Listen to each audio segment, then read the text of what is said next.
Bonjour à tous, bienvenue. Bonjour à ceux qui sont là, bonjour à ceux qui sont en ligne. Rapidement, avant de commencer le webinaire, donc je vais vous dire que c'est enregistré. Le micro et les micros et caméras sont actifs, donc on entend tout ce qui se dit dans la salle.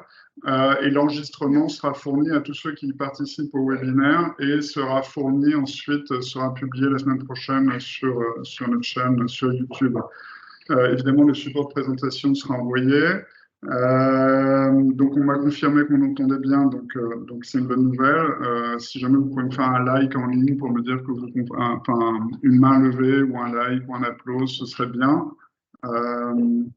Mais a priori, ouais, ça marche, super. Merci beaucoup. Alors, pour ceux que je n'ai pas le plaisir de connaître, bonjour, je m'appelle Renaud Bletulet, je suis le président fondateur de NORALP. NORALP, on fait de la formation et on fait du conseil avec des champs de prédilection qui sont la finance durable et la conformité. J'aimerais remercier Guy Lussac avant de commencer, qui nous a prêté ces très beaux locaux. On n'est pas sous les ordres de la République, mais quasiment. Enfin, en tout cas, moi, je trouve que c'est beau. Je voudrais remercier aussi Slim Tebourbi et Blue Prism, qui est une société spécialisée dans l'automatisation des processus, qui est notre partenaire aujourd'hui. Bienvenue Slim. Évidemment, je voudrais remercier Yasmine Puto, qui a accepté de venir aujourd'hui présenter pour nous l'actualité réglementaire sur SFDR. Et vous verrez qu'il y a beaucoup à dire. Enfin, en tout cas, je trouve que le sujet est passionnant et il y a des choses. Pourquoi est-ce qu'on parle des SFDR aujourd'hui et pourquoi NORALP s'en charge? Donc, NORALP, on fait de la certification AMF Finance Durable. Parmi nos certifiés, nos apprenants, ça fait 18 mois qu'on forme nos apprenants. Nos apprenants sont tous très contents de la formation, c'est pas le sujet. Et coup de tonnerre dans un ciel bleu et vert et durable. Au mois de septembre, la Commission européenne envoie 2 consultations sur SFDR et puis ça va changer a priori. Ceux qui l'ont lu très rapidement mi-septembre ont tout de suite appelé en posant des questions. Roland, article 8, article 9, mais qu'est-ce qui se passe? Pourquoi est-ce qu'on va nous enlever ça? Déjà, on a mis beaucoup de temps à se mettre en marche. On a mis beaucoup de temps à expliquer ça à nos clients l'ont compris, nos équipes l'ont compris. Et puis là, on nous parle de ABCD. C'est quoi ce truc? Est-ce que tu peux faire quelque chose? Parler avec Yasmine, avec qui on travaille sur d'autres sujets, qui m'a dit, mais elle a commencé à m'expliquer, je l'ai trouvée passionnante. Et donc, voilà, j'aimerais qu'elle nous transmette. Voilà, donc je te laisse peut-être te présenter rapidement. Je pense que parmi nous, il y en a certains qui s'intéressent à la finance durable de loin, donc peut-être tu peux rappeler rapidement ce qu'est SFDR, ce que sont les articles 6, les articles 8, les articles 9, et puis ensuite, on va enchaîner sur ces belles consultations. Voilà. Donc, je suis Yasmine Puto, ça fait 25 ans que je suis à la conformité, et depuis 3 ans, j'ai monté mon cabinet de conseil en conformité, et surtout, j'accompagne les sociétés sur tout ce qui est ESG en globalité. Je suis labellisateur AFNOR pour la peine et aussi au board de financeurs. Donc, c'est vraiment tout ça, c'est l'ESG. SFDR, c'est une réglementation donc, qui date un peu parce que ça fait 2021, donc c'est connu. C'est une réglementation, le but, c'était simplement une information des clients. En fait, on oublie souvent parce qu'on parle souvent de la structure des fonds, mais disclosure, ça veut dire une information client. Donc, le texte, en fait, dit tout ce que la société de gestion et les conseillers gestion patrimoine doivent faire pour présenter les produits aux clients. Surtout les produits qui ont vocation à être durables ou ESG. Depuis quelques temps, d'ailleurs, le régulateur a décidé de faire des consultations une fois que la réglementation est entrée en vigueur. Donc, pas tout de suite, mais avec un peu de recul. Bien souvent, dans les 18 mois, 2 ans. On est justement en septembre 2023, dans ce cadre où le régulateur se dit, ça fait depuis 2021, qu'est-ce qui se passe? Comment ça a été intégré par la société de gestion? Comment les clients interprètent cette réglementation? Est-ce qu'ils l'ont comprise? Est-ce que le but recherché de cette réglementation atteint ses objectifs? Donc, c'est cette consultation. Le but, c'est exactement ça, c'est de voir est-ce qu'il y a eu des problématiques pour mettre en œuvre cette réglementation, quelles sont-ils, et derrière, qu'est-ce qu'on peut faire pour s'améliorer. Et on verra, on va en discuter tout à l'heure, c'est déjà, ils commencent à nous donner des tips pour nous dire, ouais, peut-être qu'on va s'orienter là-dessus, qu'est-ce que vous en pensez? Avant de le mettre en place, on voudrait avoir votre avis, parce que au final, c'est vous qui allez mettre en place, et vous connaissez peut-être déjà les attentes des clients. Donc, depuis le 14 septembre et jusqu'au 15 décembre, toutes les sociétés de gestion, les conseillers en gestion patrimoine, les CIF, les vendeurs de produits, les distributeurs, peuvent, et toute personne concernée, peut répondre à cette consultation. Elle a une structure un peu différente des autres parce qu'il y a beaucoup de questions en termes, je dirais, QCM. En fait, on vous demande votre avis. Donc, on est quand même assez guidé. Ce n'est pas une consultation ouverte où il y a une question ouverte et vous pouvez répondre. On a des scores à donner, à dire, voilà, on est d'accord, ou plus ou moins d'accord, ou pas du tout d'accord. Donc, on voit l'orientation vers où on veut aller. Ok, super. Bien, on avance sur les questions, donc c'est parfait. Donc, ça, c'est pourquoi. Oui, alors maintenant, concrètement, est-ce qu'on peut parler de la structure un petit peu En fait, voilà, c'est de vérifier l'efficacité. Donc, DESMA a déjà établi, pour vérifier l'efficacité de cette réglementation, c'est est-ce que le but de la transparence, qui était l'objet premier de ce texte, a été atteint. Donc, il y a un certain nombre de questions de dire tous les documents qu'on propose, qu'on met à disposition des clients, est-ce qu'ils sont clairs, ou des trompeurs, essayant sur l'esthéticien à respecter ces règles, est-ce qu'ils sont compréhensibles par tous?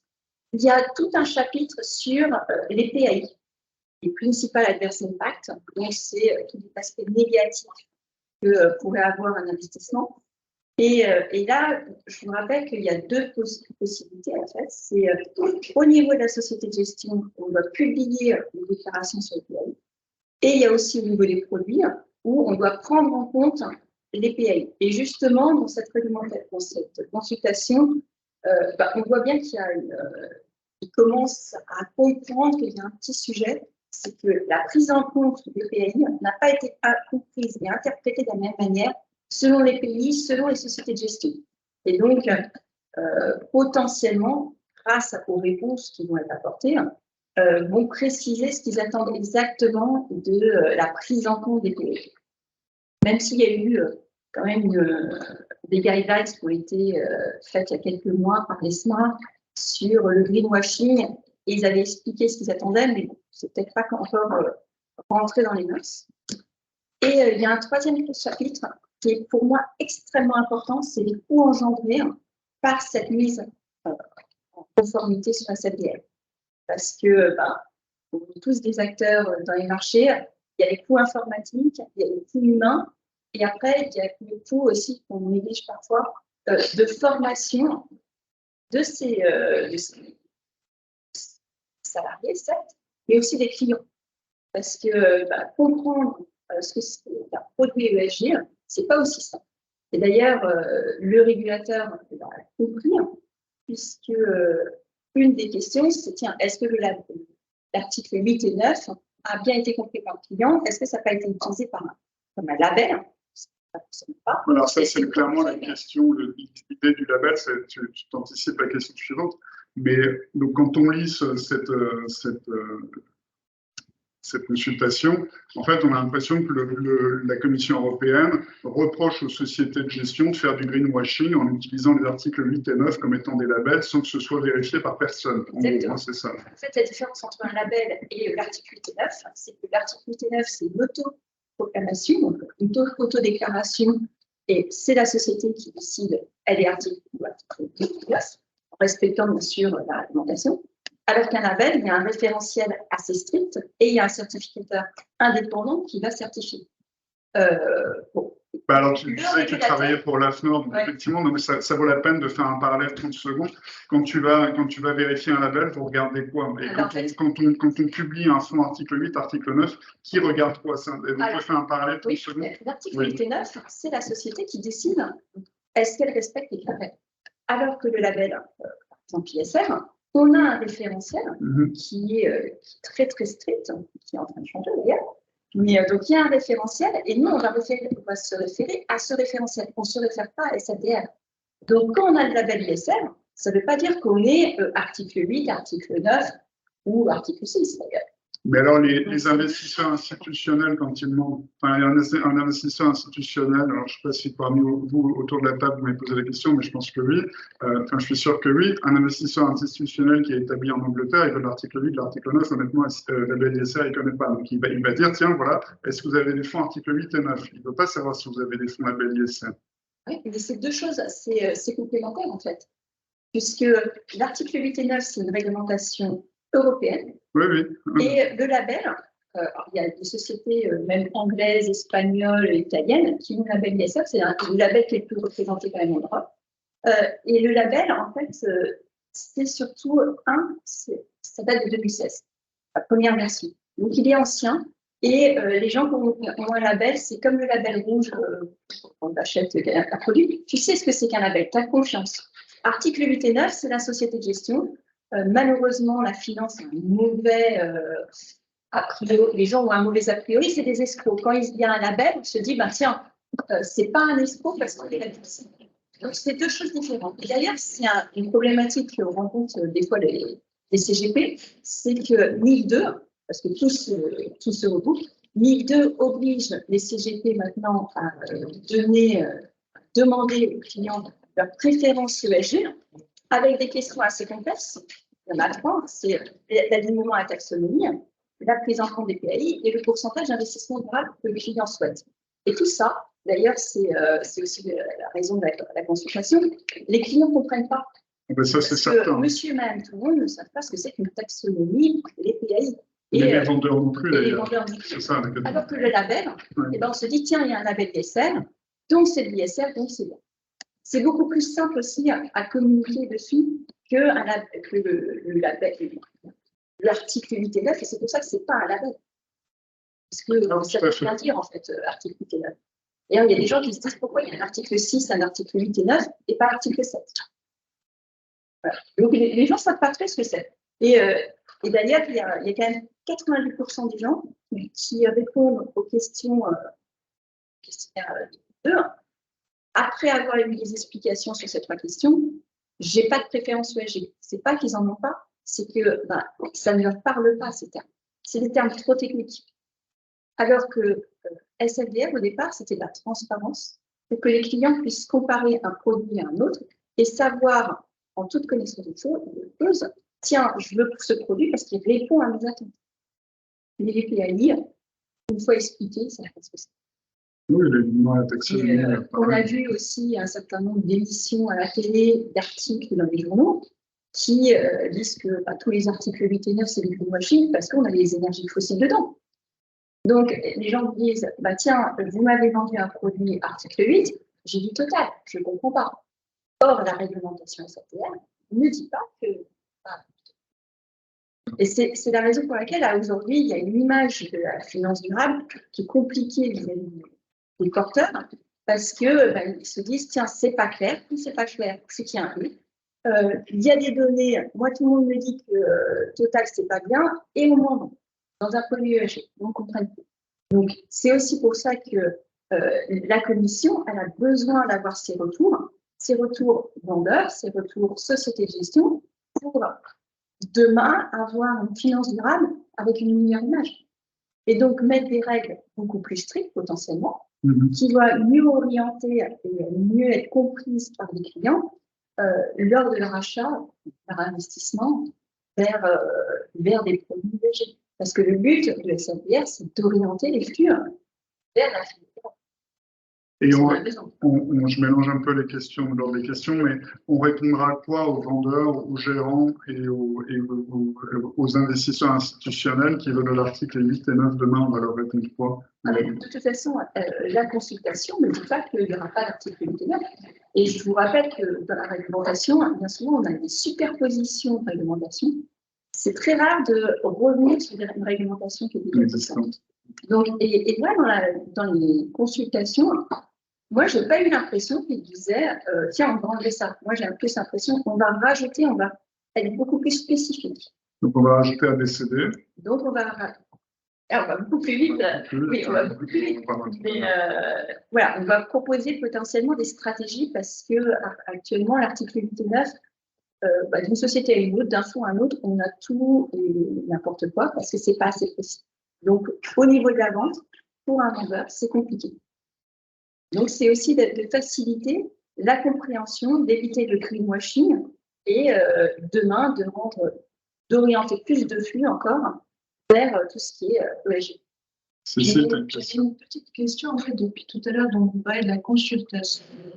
Est-ce que c'est une consultation au niveau européen ou est-ce que c'est une consultation au niveau français? Parce qu'on peut aussi des différences de pays à d'autres. Alors là, c'est la Commission européenne.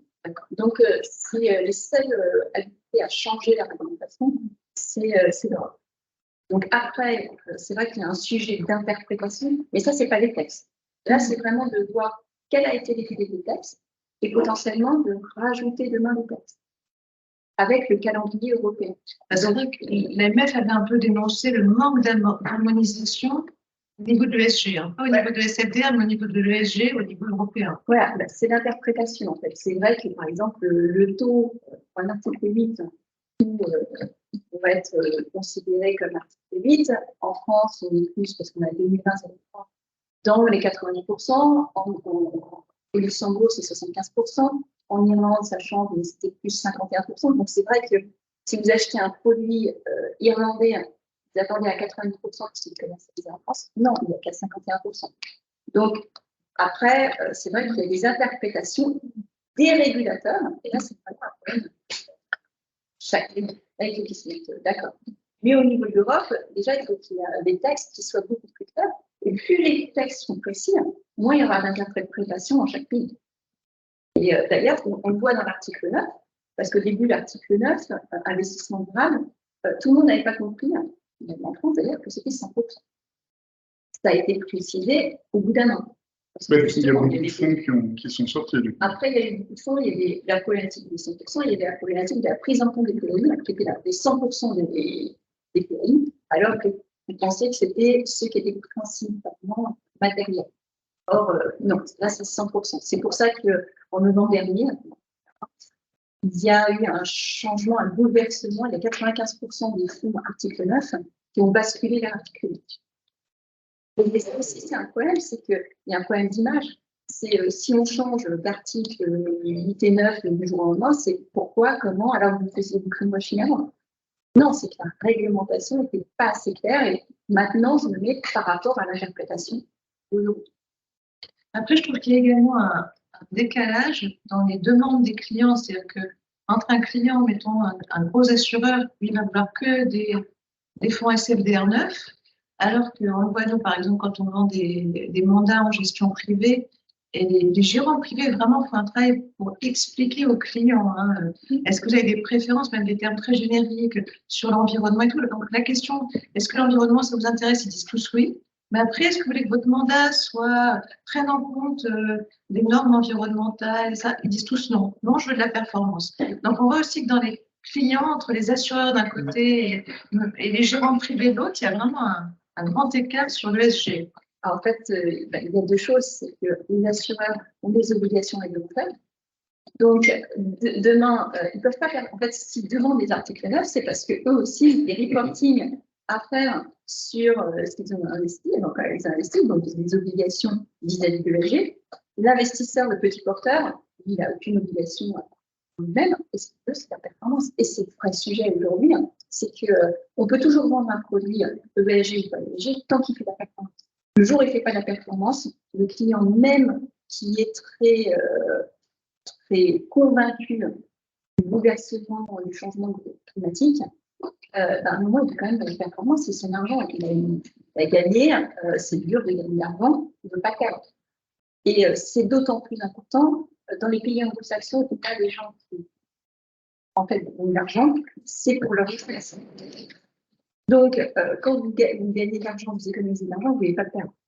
C'est votre cas. Ça me permet de rebondir et de ramener un up sur mes articles 8 et 9, les anglo-saxons. Donc, on a entendu qu'il y avait un agenda caché ou qu'il y avait des points cachés dans cet ajustement sur les articles 8 et 9, notamment inspirés par ce qui se passe outre Channel, enfin de l'autre côté de la Manche. Donc, est-ce que tu peux nous en dire un peu plus? Voilà, au niveau la consultation, il y a cette structure différemment. Quel est votre avis sur les articles 3, 4, 5, donc ce qui était PAI, tout ce qui était les risques de durabilité et la rémunération donc, au niveau de la société de gestion. Et après, au niveau des produits, est-ce que la classification des produits est suffisante? Classification, est-ce qu'elle est pertinente? Est-ce que les informations sur la taxonomie, sur les stratégies sont suffisantes? Et c'est là où on amène en fait le sujet délicatement par la commission sur ne faudrait-il pas, c'est ce qu'on commence à dire, des nouvelles stratégies en plus pour mieux faire comprendre aux clients vers où va son argent. Parce qu'aujourd'hui, un fonds ESG qui a 90% de caractéristiques, ça veut tout dire. Donc il y a 4 propositions, d'ailleurs qui sont potentiellement cumulatives. La première, c'est est-ce que le produit est investi dans des sociétés qui vont présenter des solutions durables, c'est-à-dire investir dans des éoliennes ou dans une technologie liée médicale qui vont permettre à des personnes de remarcher alors que c'est handicapé en chaise blanche jusqu'à maintenant. Ou est-ce que, ça c'est la première proposition, une deuxième proposition, l'investissement permet de faire améliorer la société de son RSE. Donc c'est que la société en interne va s'améliorer dans la gestion de ses déchets, dans son bilan carbone, dans la gestion de son personnel, les accidents de travail, le bien-être au travail, etc. Troisième proposition, qui pour moi, à mon sens, pas très claire, c'est l'exclusion. Pourquoi je dis que ce n'est pas très clair, c'est qu'aujourd'hui, on a des exclusions, tout le monde a des exclusions, puisqu'il y a des exclusions normatives et sectorielles. Le normatif est obligatoire. Donc, ça veut dire qu'un article 6, aujourd'hui, il est obligé d'appliquer ces exclusions normatives. Qu'est-ce que demain, on va dire… Par exemple, les mines antipersonnelles. Exactement. Donc, est-ce que demain, un article 6 va rentrer dans une catégorie ESG? Ça ne serait pas possible. C'est pour ça que l'article 8 et 9, il est quand même nécessaire parce que ça fait un premier. Deuxième fil, c'est la stratégie. Et la quatrième, et en plus, bon, on n'en est qu'à des ébauches, je ne sais pas si c'est ressorti. Il n'y a pas un pourcentage d'exclusion, il n'y a pas les secteurs, c'est très très large. Donc, on verra par la suite si c'est là-dessus qu'on va. Et la quatrième, là, c'est la transition. Et la transition, c'est vraiment, quand on regarde la genèse de tout ce qui est finance durable, le but, c'était d'orienter les flux pour aider les sociétés justement à passer le cap, à être plus performantes, à améliorer en fait le sort de la planète. Donc la transition, si vous avez une société qui est déjà ESG, est-ce que c'est intéressant de la financer? Oui et non. Par contre, la transition, oui, c'est intéressant dans une société qui est pas propre et va faire en sorte que demain, elle devienne propre. Donc la transition, c'est quand même, et en France, c'est quelque chose de très important. Elle, plusieurs fois, parle de transition. Donc, je pense que cet objectif, en tout cas, c'est purement la genèse du texte et donc c'est nécessaire de la faire. Maintenant, à expliquer la transition, on essaye d'expliquer la transition aux clients, c'est beaucoup plus compliqué. Parce qu'il y a des convictions personnelles qui disent oui, mais c'est bien, mais demain, moi, je ne vais pas arrêter, si on finance plus Total, je ne vais pas arrêter de prendre ma voiture, j'en ai besoin pour aller au travail. Donc, est-ce que les gens vont… Donc ça, c'est 4 propositions, en fait, on voit, oui, c'est lié aux Anglais. Ils sont sortis de l'Europe, mais ils sont toujours là. Ils nous donnent ces idées, parce qu'eux ont ce vocabulaire. Donc, ça permettrait de faire un lien, bon ou mauvais, parce qu'aujourd'hui, les Anglais n'ont pas l'article 8 et 9, maintenant ils ont ce vocabulaire. Ça veut dire que potentiellement, ils pourraient nous revendre leurs produits, parce qu'en France, ça ne veut pas dire que un produit qui, justement, a une stratégie de transition est un fonds ESG. Ce n'est pas article 8 et 9. Or, donc, c'est pour ça qu'enlever 8 et 9, ça aurait quand même des conséquences en termes de concurrence européenne. Deuxième chose, c'est que article 8 et 9, ça fait déjà 3 ans que les commerciaux, les chargés de clientèle parlent de ça. Donc, le changer du jour au lendemain pour passer vers les stratégies, comment ça va être pris par le marché, par les clients? qui parfois, justement, disent dans les questionnaires, OK, moi je suis intéressée, mais là, c'est trop complexe, donc je ne veux pas aller plus loin. Ok. Du coup, on passe à l'étape suivante. Parfait, ça m'amène à ma question suivante. Donc, quel est un petit peu les éléments à retenir? Alors, on va voir sur les producteurs de produits financiers, donc qui fassent des fonds ou des produits, même des produits structurés éventuellement, les vendeurs de produits financiers et puis les gérants et ceux qui parlent aux clients. En fait, le but de cette consultation, c'est d'avoir le retour possible aussi pour orienter au mieux, parce que on se plaint souvent, la réglementation est mal faite. Maintenant, les personnes qui s'occupent des réglementations ne sont pas toujours au contact des clients.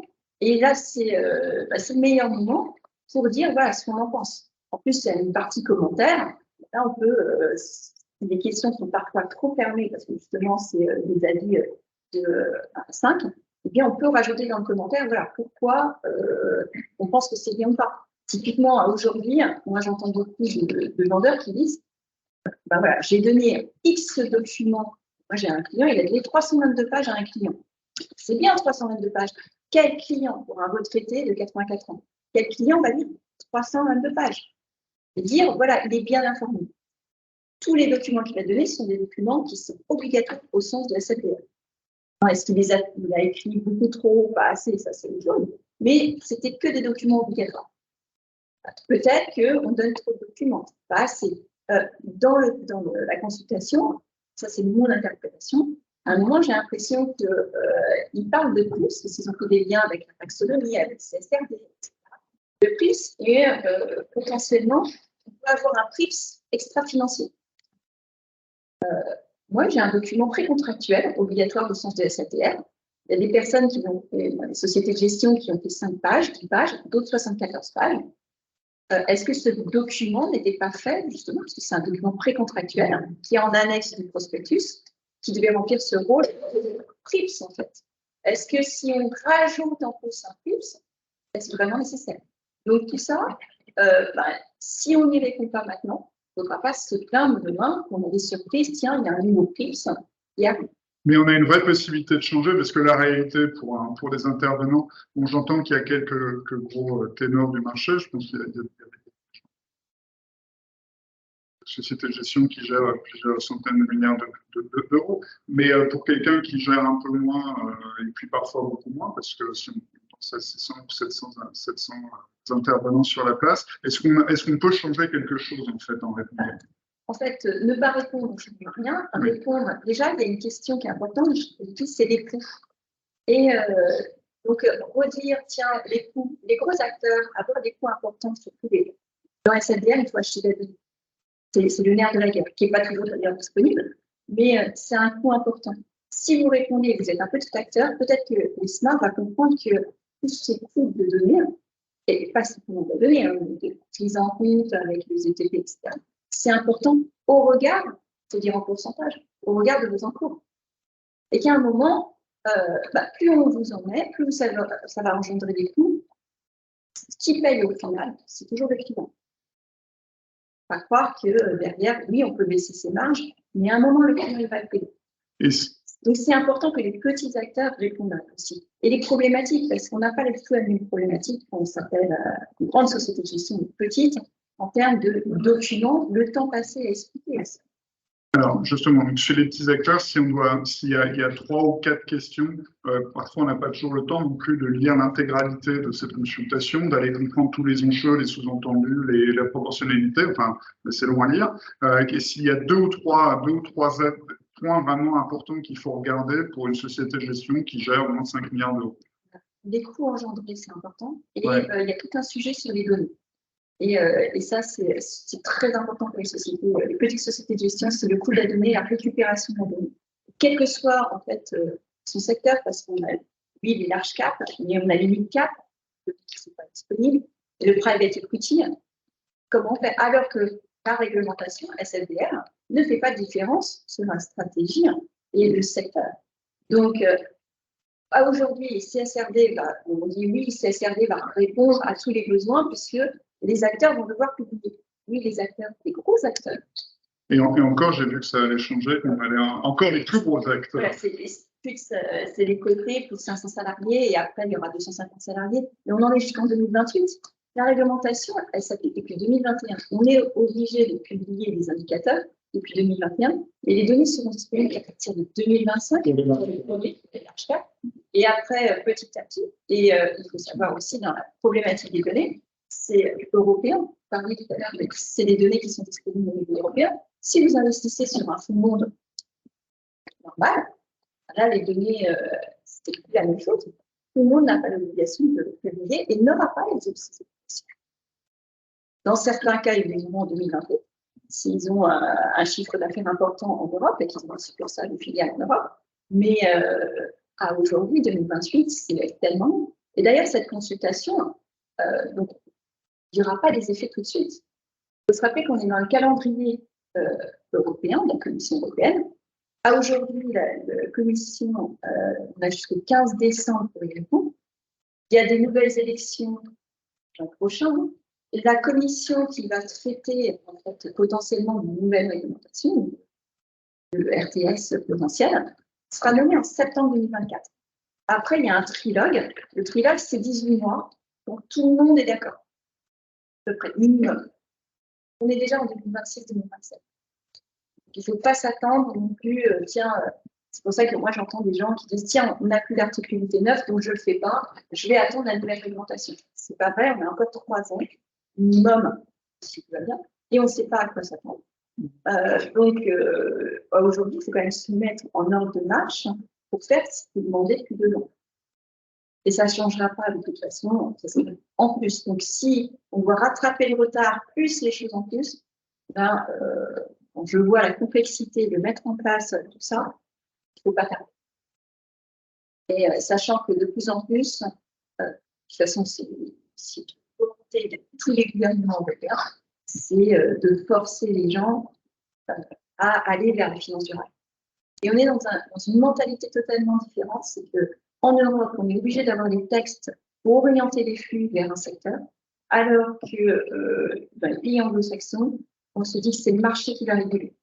S'il y a une volonté du client, alors on le fera.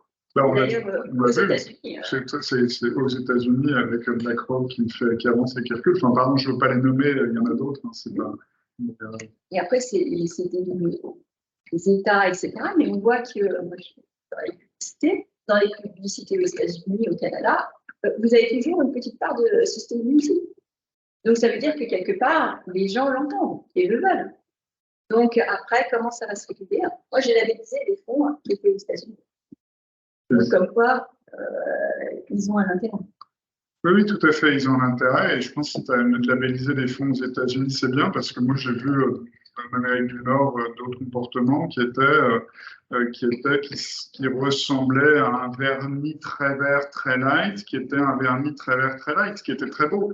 C'était beau, c'était vert. Mais c'était pas en creusant, c'était plus de la communication et c'était plus une prime à la communication qu'une prime à un travail réel d'amélioration de la sélection, d'amélioration des exclusions et puis d'amélioration de la condition de vie des personnes et de la santé de la planète. C'est exactement ce que la Commission européenne essaie de faire, c'est qu'elle a remarqué, hein, c'est pas que malheureusement l'Amérique du Nord où il y a du greenwashing. Donc, plus la réglementation sera stricte, moins il y aura ce greenwashing et plus les gens vont. C'est de regagner aussi la confiance vis-à-vis de tous les scandales qui sortent régulièrement sur l'ESG, sur la finance durable, sur les sociétés qui ne sont pas propres et qui se disent propres. Oui. Et une réglementation bien structurée évite un écueil qui est avec un enjeu à la fois stratégique et politique, c'est celui qui fixe la norme comportera la partie. Quand ce sont les marchés qui fixent la norme, surtout dans les pays anglo-saxons, parce que c'est leur culture, on sait que si on est absent de ces consultations, si les opérateurs, les professionnels ne donnent pas leur opinion, le vide sera comblé par des gens plus agiles, c'est pas un chemin hein, c'est tout à fait la philosophie d'action des pays anglo-saxons, et on perdra ce combat-là en Europe, et on aura une complexité concurrentielle qui va nous échapper. Ça veut dire des règles, du legal, du contentieux avec les clients, enfin, des normes qu'on maîtrisera beaucoup moins. Il y a un vrai enjeu politique à maîtriser ou à co-décider sur le terrain européen d'un axe de réglementation, même s'il faut faire du pushback, ou s'il faut envisager différemment la réglementation telle qu'elle a été conçue, mais c'est très important d'être présent sur ce terrain. Et aujourd'hui, l'Europe est quand même innovateur. Ouais. On est les premiers. Ouais. Maintenant, il y a un certain nombre de personnes qui se disent oui, mais c'est une concurrence déloyale parce que les autres vont aller sur les autres secteurs, etc. Voilà. L'avenir nous dira, mais en effet, c'est important de maîtriser ces règles. Les règles, mais les concepts aussi. Les concepts, parce que comme ça, au moins, en fait, c'est toujours plus facile d'améliorer quelque chose d'existant que de partir d'une zéro. Non, mais justement, si on peut revenir, c'est parce qu'on a bien avancé, mais si on peut revenir 2 secondes. Concrètement, un article 8b, c'est quoi? Est-ce qu'on voit un article 9b? Enfin, c'est, tu sais, les ABCD, oui, est-ce qu'on peut juste repréciser le 1 à quoi ça correspond, le B à quoi ça correspond, le C à quoi ça correspond, le D concrètement dans la vraie vie, comment on va y arriver? Aujourd'hui, sachant qu'aujourd'hui, on ne sait pas si c'est ça, ça peut être totalement autre chose. Par rapport aux questions qu'on a des propositions en tout cas. Et aujourd'hui, il faut savoir que la majorité des fonds qui sont ESG article 8 sont ESG global sans thématique. Ça veut dire que demain, ils pourront être article 8 ABCD. Avec 4 thématiques. Bah, c'est pas voilà, justement, ils n'auront pas une thématique. C'est qu'ils vont appliquer, ils vont avoir des acteurs parce qu'ils vont investir dans des sociétés qui vont être dans le photovoltaïque. Okay. Bien entendu, dans le scope, il y a des sociétés qui font du photovoltaïque. Après, ils vont investir dans des sociétés qui ont un engagement de baisser leur bilan carbone, d'améliorer. Ils ont un plan stratégique justement de réduction de leur bilan carbone. Ils ont investi dans des sociétés en faisant des exclusions. Ça, c'est normal. Hein, on l'a dit tout à l'heure, le normatif, mais après dire on n'investira pas dans le charbon, dans le fossile, etc. Dans le trafic, etc. Après, on fait aussi une stratégie où on aide les sociétés à passer en transition. On va emmener une société qui a aujourd'hui ne retraitait pas ses déchets à faire du retraitement de déchets. On parle du nucléaire. Le nucléaire, d'ailleurs, le Canada a développé des sociétés qui vont retraiter les déchets qui sont toxiques. Mais qui consomment en énergie, c'est les petits, voilà, en 50%. Voilà, les petits réacteurs, 50% qui vont aller en énergie, mais en énergie, donc c'est super intéressant. Donc ça, il faut le financer. Oui, tout à fait. Et on finance la transition parce que si on réutilise des choses qu'on a déjà, ben, ça veut dire qu'on fabrique. Donc c'est intéressant. Donc, la transition, les transitions, il y en a beaucoup, hein, parce que dans chaque secteur, il y a aujourd'hui, on compte que l'ESG, on dit oui, c'est trop sectorisé. Non, parce que partout, il y a de l'ESG. On parle de la gouvernance. De toute façon, dans toutes les sociétés, il y a de la gouvernance. Il n'y a pas une société où il n'y a pas un dirigeant qui va décider ce qu'il veut faire, parce que la gouvernance, c'est quand même un prérequis pour l'ESG.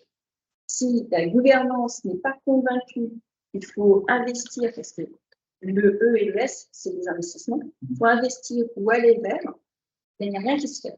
C'est un prérequis. Oui, on l'a vu avec Exxon en 2021. Exactement. Donc après, on voit que les plans de transition étaient innovants et volontaristes. On revient dessus. C'est un peu de gouvernance. C'est pas la personne qui est dans son bureau qui fait de la recherche et de développement qui va vraiment décider de l'orientation. Il peut faire des propositions. Si ce n'est pas accepté, il n'y aura pas de budget, il ne va pas développer. C'est pour ça que la gouvernance est importante. Et le social, de toute façon, dès lors que vous avez une société, vous avez du social. Donc, tous les critères se peuvent être. On va toujours toucher quelque chose. L'environnement, aujourd'hui, de toute façon, quoi qu'on fasse, on a besoin de pétrole. Et parce qu'on a l'ensemble, parce qu'on est en train de regarder l'ensemble de la chaîne, de la production, donc de la matière première, la production et jusqu'où va produire. Quelle est son utilisation. Donc, tout ça, c'est de l'environnement. Ok, donc ça c'est. Et pour le fonds neuf, alors c'est. De toute façon, le Alors, on pourrait être article 9, et là, c'est un investissement durable, ça c'est encore une autre problématique, mais qu'on voit, c'est qu'à aujourd'hui, la problématique d'investissement durable, c'est que chacun peut avoir sa définition. C'est pas assez précis. Donc, ça, c'est une vraie problématique pour notamment les gestionnaires sous mandat. C'est comment on peut prendre un fonds, est-ce qu'il a bien, si on prend deux fonds, est-ce qu'ils ont bien la même définition d'investissement durable que moi? Moi, j'ai vendu mon produit avec un investissement durable. Donc, ça, c'est une problématique et qu'il faudra répondre justement dans cette consultation. Et derrière, un objectif, parce que l'article 9, c'est avoir un investissement durable, un objectif durable, et ne pas avoir un impact important, substantiel, sur les autres critères ESG. Donc, pareil, vous aurez un investissement durable et qui peut être lié à la transition, avec le distribution, avec une solution pour la planète, ou avoir une solution en interne. Ça ne change rien. Là-dessus, au moins, la philosophie articulité 9 sur les stratégies, c'est comme on y arrive, c'est un peu différent. Ok, merci. Et alors, on a parlé, tu l'as évoqué très rapidement tout à l'heure, mais je voudrais qu'on y revienne un instant, c'est le coût de la donnée. Et alors, quand on en parlait hier, tu dis, ah, mais bon, il faut quand même penser à l'occasion de cette consultation, peut-être aussi faire du lobbying sur les vendeurs de données.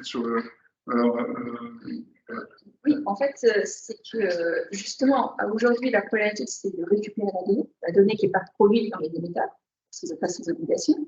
Mais si on commence à nous changer la réglementation, les providers de données, eux, se sont basés sur ce qu'ils connaissent. Et ils sont en train d'essayer de répondre à ces besoins. Si demain, il y a des stratégies différentes, c'est comment on va savoir et identifier, tiens, cette société a une stratégie plus de transition, plus de solutions internes, externes.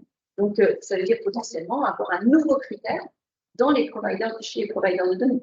Si eux ne sont pas à jour, ça veut dire que chaque société va devoir faire sa propre analyse, ce qui est aujourd'hui pas possible. Donc, si elle le fait, alors là, potentiellement, on va crier au greenwashing parce qu'une société va considérer que c'était une société en transition, alors qu'une autre va dire elle a trouvé une solution. Donc, il y a une permanence des méthodes aussi, on va reprendre la compta. La permanence des méthodes, donc la comparabilité, c'est quelque chose d'important. SFDR, c'était avoir des formats, bien souvent ils ont proposé, pour une fois, ils ont proposé des formats très faibles, que tout le monde devait utiliser. Pourquoi? Pour la transparence et la comparabilité. Si chaque provider, fournisseur de données, ce qui est là d'ailleurs, a des méthodologies un peu différentes, c'est difficile pour le client parce que le client n'est pas un expert de la finance durable. Est-ce qu'il sait si Bloomberg, Sustainalytics, MSCI calcule comme ci, comme ça? Il va loin. C'est vrai qu'il a la méthodologie dans tous les documents qu'on lui a donnés. Maintenant, est-ce qu'il est capable de tout comprendre? Moi, j'ai lu un document, il y avait des intégrales dans tous les sens. Je travaille dans la finance depuis un certain temps. Au bout de la 70e page, j'ai vu les intégrales, j'ai fait. Il y a des méthodologies parfois qui sont très complexes. Et justement, pour soi-disant, je ne sais pas que c'était une bonne méthode, être le plus clair possible, le plus transparent, la société de gestion, elle s'est dit, je vais donner toute ma méthodologie. Arrête, trop d'informations, tu l'information. Oui, c'est clair. C'est certain. Et du coup, ça va. Donc, l'agenda, tu avais dit 2027. 26, ouais. 26. Si tout va bien. Si tout va bien. Après, ça va dépendre de la consultation. Ça va dépendre de qui va être nommé dans cette nouvelle commission, parce que est-ce qu'ils auront les mêmes envies, les mêmes orientations? Ça, on ne le sait pas. Ils peuvent aussi tout jeter à la poubelle, avoir d'autres envies, ça, on verra bien. Et après, est-ce qu'ils vont dire, tiens, c'est parce qu'on doit mieux interpréter certaines parties? L'interprétation, ça va beaucoup plus vite, ou est-ce qu'on fait un nouveau texte? Et là, c'est plus long. Donc, c'est l'ESMA ou la commission? Voilà. De toute façon, les deux vont. Ok. Et du coup, aujourd'hui, est-ce qu'on peut déjà se mettre en ordre de marche? Parce qu'en fait, 2026, dans la vraie vie, c'est demain. À la taille d'une entreprise qui développe des outils, qui a investi dans des outils, qui a formé des équipes, qui a recruté, qui a mis en place des stratégies commerciales, 2026-2027, c'est demain. Et là, peut-être je vais me tourner vers Slim, parce que je pense que c'est votre métier. Donc, en termes de mise en place d'outils, qu'est-ce qu'on va faire pour être prêt en 2027? Voilà. Et là, si tu veux, peut-être que tu viennes un petit peu pour qu'on voit aussi. C'est comme ça. C'est violent. On est bon. Donc moi, je vois 3 points à ta question. La première chose, c'est de faire un état des lieux un peu de ce qui a été fait au sein de l'entreprise, d'établissement financier de manière générale, comprendre, avoir une idée des processus dans leur ensemble, comment ils sont exécutés au sein d'un département, mesurer les écarts, mesurer ce qui est possible de rendre plus efficient. Donc ce travail-là, il est fait par la plupart des sociétés. Dans les cas, on voit que nos partenaires, de manière générale, font un travail là-dessus. C'est indispensable dans tous les travaux qui sont menés dans ces parcours de digitalisation, de transformation. Le deuxième Donc, on point, fait une cartographie, en fait, c'est ça que on fait une cartographie des processus, c'est indispensable. Des fois, c'est fait, hein, c'est de manière générale, mais on se rend compte que faire ce travail-là au préalable, en fait, va faciliter la vie du département et de l'entreprise qui devra être fait ce travail. Ok, donc Carto. On a également l'agilité. Ça, bon, c'est un terme qui revient assez régulièrement, mais il est assez important dans le sens où la réglementation, elle évolue assez rapidement. Donc du coup, ça demande à ce qu'on soit agile sur les évolutions, comment intégrer la nouvelle réglementation. Et là-dessus, je pense que ça peut être intéressant de voir qu'on se rend compte que, alors ça va dépendre des outils, mais en tout cas de ce qui se fait au niveau digital à présent, c'est que ces nouveaux outils ne vont pas nécessiter forcément de changer l'existant, donc l'outil existant, ou le système d'information de manière plus générale. C'est important parce qu'en fait, malgré tout, un outil, c'est compliqué à mettre en œuvre, donc on ne va pas forcément les changer. Oui, on se dit que voilà, on a suffisamment passé de temps, investi d'argent, former les gens pour qu'ils soient aptes à faire leur travail avec ces nouveaux outils. Se dire voilà, pour s'adapter, il va falloir encore faire un nouveau projet. On sait que voilà, il y a des projets qui peuvent, des outils qui peuvent s'intégrer à l'existant et qui ne nécessitent pas forcément de temps de compétences ou d'investissement conséquent.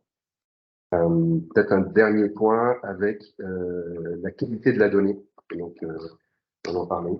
C'est un sujet très important. C'est quelque chose qui peut devenir un avantage. Je pense que, moi c'est mon avis, je pense que le compliance officer, en tout cas des personnes, des analystes qui travaillent dans le domaine de la compliance au sens large, doivent se rendre compte qu'il y a des enjeux au niveau de la data et que, en fait, effectivement, ils peuvent proposer eux-mêmes de la valeur à partir de la data qu'ils détiennent. La seule chose, c'est de savoir comment l'utiliser, l'identifier, la collecter, l'agréger et voir comment elle peut être combinée avec la stratégie de l'entreprise de manière plus. Ok, merci. On a 5 minutes pour conclure. Tu veux conclure? Ouais. Merci. S'il y a des questions dans la salle, on termine dans quelques minutes, mais si vous avez des questions avant de conclure. En fait, je voulais rebondir. Justement, c'est très important, c'est que de répondre à cette réglementation, de dire voilà, on a déjà investi tant d'argent, on a fait des formations, etc. Il faut pas tout détruire. Parce qu'il y a un impact interne, il y a un impact externe aussi vis-à-vis des clients. Mais c'était de tout détruire, pardon de t'interrompre, mais c'est pour compléter. C'était vraiment le cri d'alarme que j'ai eu d'un client chez qui j'étais le lendemain de la consultation et qui m'a dit mais zut, on va devoir tout détruire. Alors, c'est pas possible. Exactement. Et moi, j'ai eu la même chose parce qu'il y a eu des articles de journaux, quand c'est sorti, c'était plein des articles littéraires. Or, je pense que les personnes, elles n'ont pas lu le texte parce que vraiment, elles auraient compris que ce n'est pas le cas. On ne dit pas qu'on va arrêter. Moi, j'ai l'impression qu'on va se superposer, et, ce qui est très potentiellement sens d'ailleurs.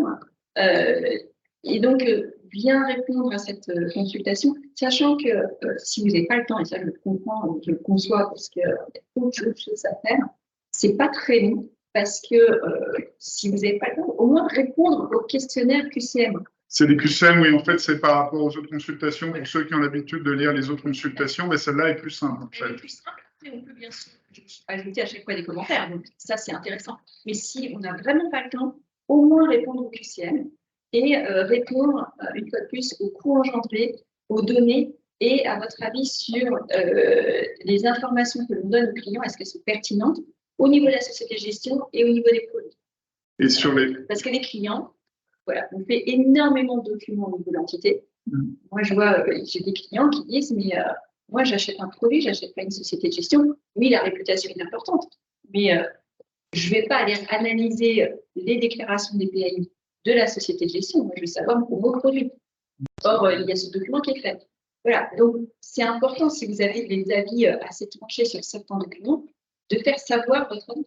Et alors, il y en a certains qui ont déjà commencé à publier, les associations professionnelles, je ne sais pas si l'avez déjà fait. Est-ce qu'il y a des éléments que tu as trouvé particulièrement intéressants? Je suis sûr que c'est très intéressant, bien pensé et tout, mais est-ce qu'il y a des éléments particulièrement intéressants qui sont peut-être intéressants à relayer? Bah oui, alors, ils n'ont pas parlé de 4 stratégies, mais plus que 3 stratégies.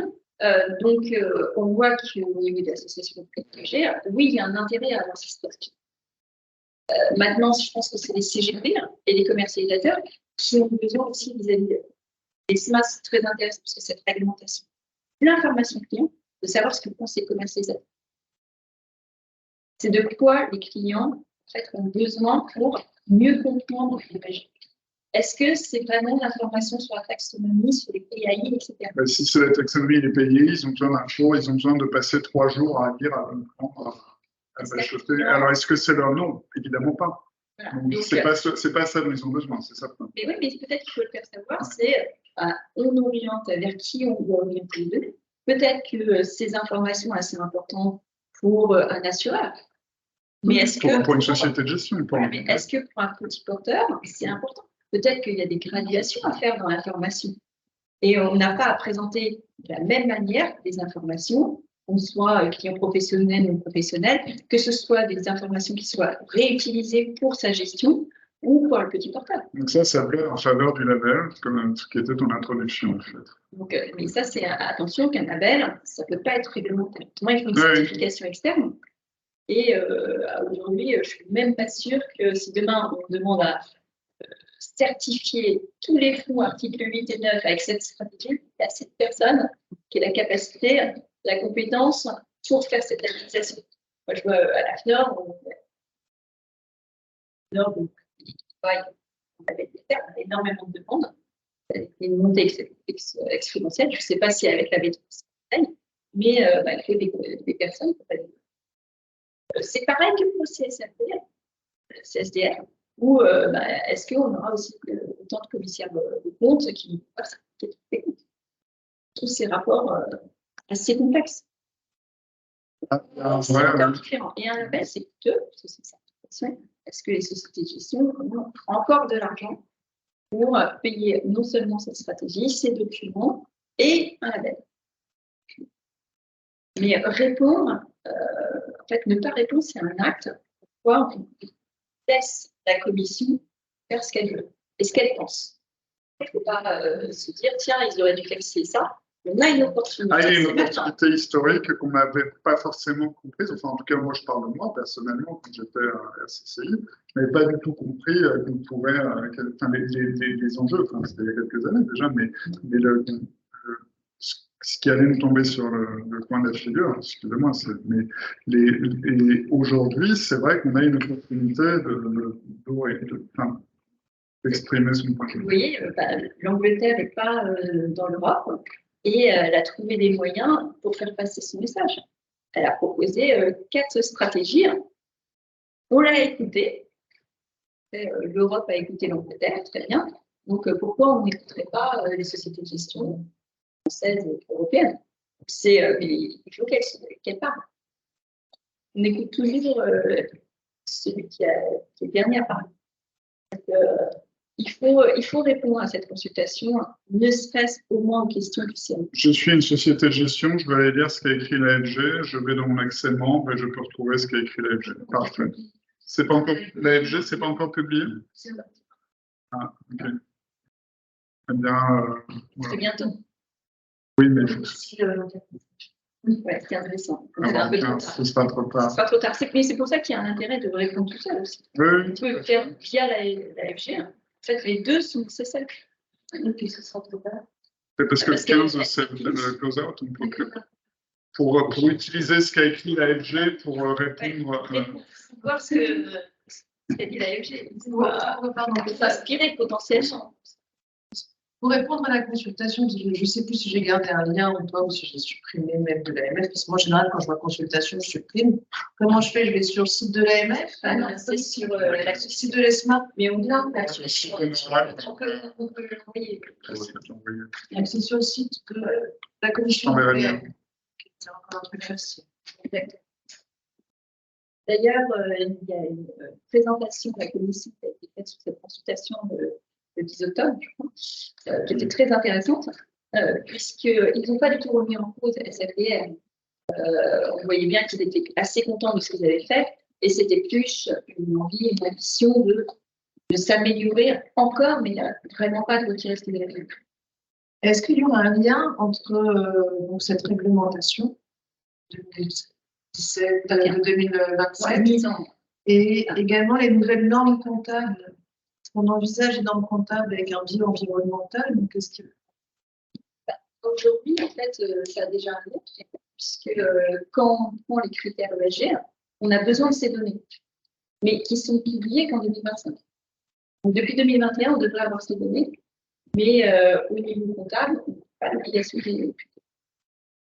Donc, oui, CSRD va améliorer, en fait, certains critères. Un, parce qu'on n'aura plus les estimés. Jusqu'à maintenant, il y avait des sujets sur les estimés, est-ce qu'ils sont bons, pas bons, sur les méthodologies, c'était pas tout à fait pareil. On aura des chiffres réels que pour les grosses entreprises, pas plus. Pas pour tout le monde. CSRD, c'est 2025 sur des chiffres, et jusqu'en 2028 sur les sociétés, etc. Et est-ce que toutes les sociétés vont publier toutes les données? Est-ce qu'il y a une capacité de publier? On ne sait pas. C'est juste monstrueux, hein, comme restructuration comptable, contrôle de gestion, etc. Et on voit, on entend en tout cas, toutes les sociétés ne sont pas encore en ordre de marche pour le faire. Et 2024, si on doit prendre, publier en 2025 les chiffres de 2024, ça veut dire que son système est déjà prêt. Aujourd'hui. Et en novembre. Oui, tout à fait. C'est pas vraiment le cas. Ce que j'entends, c'est pas tout à fait le cas. Donc, les liens, justement, cette réglementation, elle fait lien avec la taxonomie, où aujourd'hui, on n'a pas une taxonomie complète.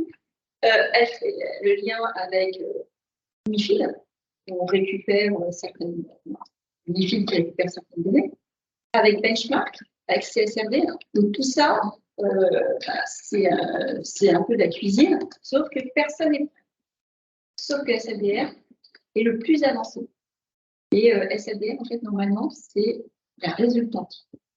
Parce qu'on a besoin de toutes les données préalables. Et la société de gestion, en fait, ce qu'elle fait, c'est qu'elle reporte. Et à partir de ces données, va discuter de ses stratégies. Et si elle n'a pas ces données, on ne peut pas faire grand-chose. C'est pour ça qu'on a des estimés, c'est pour ça qu'il y a des données manquantes, etc. Donc, on a fait un peu à l'envers, c'est le calendrier réglementaire, il s'est fait un peu à l'envers. Et c'est pour ça qu'il y a des gens qui disent que c'est du greenwashing. Vous n'aviez pas ça. Ça représente que 20% de votre portefeuille. Mais la donnée n'est pas disponible. Ok, parfait. Merci beaucoup. Bravo. Merci Céline de nous avoir accompagnés sur le point. Merci à vous d'être là. Je vais fermer maintenant la réunion. Merci beaucoup, en tout cas. Voilà. J'espère que ça vous aura éclairé, que vous allez répondre à cette consultation. C'est clair, c'est l'objectif. Voilà. Merci beaucoup.